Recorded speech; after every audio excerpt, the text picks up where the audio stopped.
రేవంత్ రెడ్డి గారు నువ్వు chief minister కాదు, నువ్వు చుమ్మా మినిస్టర్వి. చుమ్మా అసలు నీకేమైనా ధమాకుందా? మమ్మల్ని అరెస్ట్ చేస్తేవి ఆడికి పోయి తీసుకపోగానే జడ్జి గారు అరే గీ కేసుకి ఎందుకు తీసుకొచ్చిరా, చల్ పోరు బయటికి, అంత బేకార్ కేసులు అన్ని పెట్టి తీసుకుపోతున్నాను.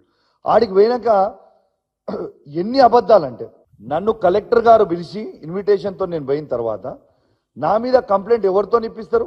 కరీంనగర్ ఆర్డీఓతోని నా మీద పిటిషన్ ఇప్పిస్తారు. నేను ఛాలెంజ్ కడుతున్నా, అసలు కరీంనగర్ ఆర్డీఓ గారు ఎట్లుంటారో కూడా నాకు తెలియదు. నా జీవితంలో నేను ఆర్డీఓ గారితో నేను మాట్లాడలే. ఆ ఆర్డీఓ గారు అంట నేను వాళ్ళను ఆయన డ్యూటీస్ని అబ్స్ట్రక్ట్ చేసిన అని చెప్పి నా మీద కంప్లైంట్ ఇచ్చాడు.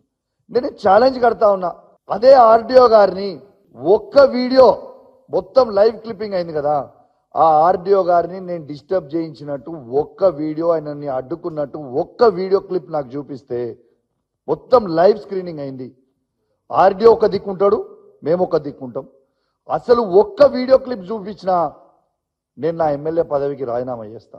తర్వాత నేను ఏ ఒక్క తప్పు చేసినా నన్ను ఉరిదీయండి, చావడానికైనా రెడీగా ఉన్నా మా తెలంగాణ ప్రజల కోసం, తెలంగాణ రైతుల కోసం. కానీ అన్యాయంగా కేసులు పెట్టి ఉట్టిగా లోపల నూకి ఇబ్బంది పెడదామని అనుకుంటే, కౌశిక్ రెడ్డి మాట్లాడాడు భయపడి అని నువ్వు అనుకుంటే, మిస్టర్ రేవంత్ రెడ్డి గుర్తుపెట్టుకో, దిస్ ఇస్ కౌశిక్ రెడ్డి.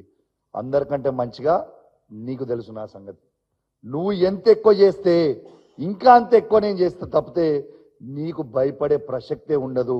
ఇది కేసీఆర్ గారు ట్రైనింగ్ ఇచ్చిన బిడ్డరా కౌశిక్ రెడ్డి అంటే రేవంత్ రెడ్డి, గుర్తుపెట్టుకో. భయపడే రక్తం కాదు మాది, ప్రశ్నిస్తాం. నువ్వు ఇచ్చే 6 గ్యారెంటీలు ఇచ్చే వరకు నిన్ను అడుగుతూనే ఉంటాం, నిన్ను కడుగుతూనే ఉంటాం. నీవు ఏం చేసినా, నువ్వు ఎన్ని చేసినా నిన్ను ఇష్పెట్టాం.